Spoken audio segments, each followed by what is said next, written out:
வணக்கம். ட்ரிபிள் அகாடமியிலிருந்து ஜோதிட வாசஸ்பதி வரதராஜன். இன்று நாம் பார்க்க இருக்கும் தலைப்பு 10ஆம் அதிபதி 12 பாவகங்களில் நிற்கும் பலன்கள். நம்ம ஏற்கனவே லக்னாதிபதியிலிருந்து 9ஆம் அதிபதி வரைக்கும் 12 பாவங்களில் நிற்கும் பலன்கள் பற்றி பதிவிட்டிருக்கோம். இன்றைய தலைப்பு 10ஆம் அதிபதி 12 பாவங்களில் நிற்கும் பலன்கள்.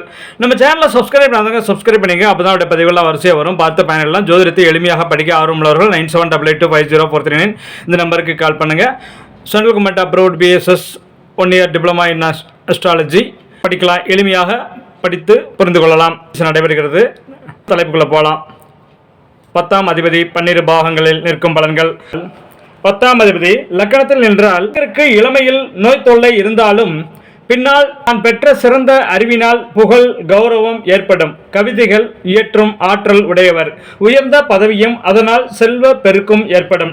10ஆம் அதிபதி 2இல் நின்றால் ஜாதகர் அழகும் திறமையான பேச்சு வன்மையும் உடையவர். நேர்மையானவர், செல்வந்தர், அரசரால் மதிக்கப்படுபவர், நம்பிக்கைக்கு பாத்திரமானவர், தந்தை மற்றும் பிறரால் மகிழ்ச்சியை அனுபவிப்பவர், தனது வாக்கு திறமையால் ஜீவனம் செய்பவர். 10ஆம் அதிபதி 3இல் இருந்தால் ஜாதகர் நேர்மையும் வீரமும் உண்மையும் உடையவர். உடன்பிறப்பு மற்றும் பணியாட்களால் சந்தோஷம் அடைந்தாலும் சகோதர தோஷம் உண்டு. சுய தொழில் செய்து பிழைப்பார். 10ஆம் அதிபதி 4இல் இருந்தால் ஜாதகருக்கு தாயின் ஆதரவு உண்டு. சுய தொழில் புரிந்து செல்வம் சேர்ப்பவர். நேர்மையானவர். தொழில் நிமித்தமாக ஓரிடத்தில் அமர்ந்து தொழில் செய்ய முடியாமல் அலைய வேண்டியது வரும். ஜாதகர் தன் உழைப்பு முயற்சியால் அழகிய வீட்டை உண்டாக்குவார். ஸ்தாபனங்கள் பலவற்றை உண்டாக்கும் யோகம் உண்டு.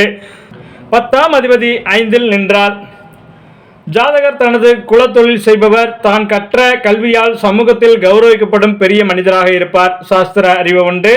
சுய தொழில் ஜீவனம் செய்பவர்.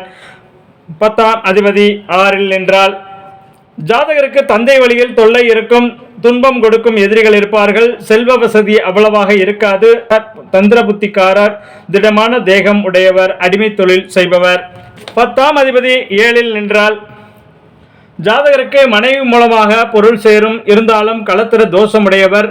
சிறந்த அறிவாளி, நேர்மையாளர், சமயப்பற்று கொண்டவர். தொழிலில் மனைவியின் பங்களிப்பு இருக்கும். 10ஆம் அதிபதி 8இல் நின்றால் ஜாதகர் அடிமை தொழில் செய்பவராக இருப்பார். பிறரை குறை கூறும் குணம் உடையவர். மனைவி மற்றும் பிள்ளைகளால் மகிழ்ச்சி குறைவு, ஆனாலும் நீண்ட ஆயுள் உண்டு. 10ஆம் அதிபதி 9இல் நின்றால் அரச குடும்பத்தைச் சேர்ந்தவர் போன்று செல்வாக்கு உடையவர். அதிக குழந்தைகளை உடையவர். பூர்வீக சொத்துக்கள் விரயமாகும். தொழிலில் அபிவிருத்தி உண்டு. பிறரால் பிற்கால வாழ்க்கை சிறப்பாக இருக்கும். 10ஆம் அதிபதி 10இல் நின்றால் ஜாதகர் பலவிதமான தொழில்கள் செய்பவர். அனைத்து தொழில்களிலும் வல்லவர். உண்மை, வீரம் போன்ற சிறந்த குணங்கள் உடையவர். மூத்தோரை மதிப்பவர். தான தர்மம் செய்பவர். 10ஆம் அதிபதி 11இல் நின்றால் ஜாதகர் பெருஞ்செல்வம் உடையவராக இருப்பார். வாழ்வில் மகிழ்ச்சி, ஆண் வாரிசு உண்டு. நேர்மை, உண்மை போன்ற நல்ல குணங்கள் உண்டு. தேக பொலிவுடன் இருப்பார். செய்யும் தொழிலில் பெருத்த லாபம் கிடைக்கும். ஆனால் மூத்த சகோதரருக்கு சிரமம்.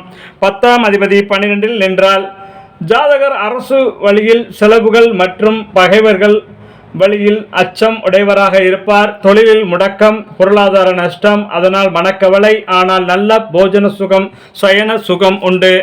10ஆம் அதிபதி 12 பாவங்களில் நிற்கும் பலன்கள் பார்த்தோம்.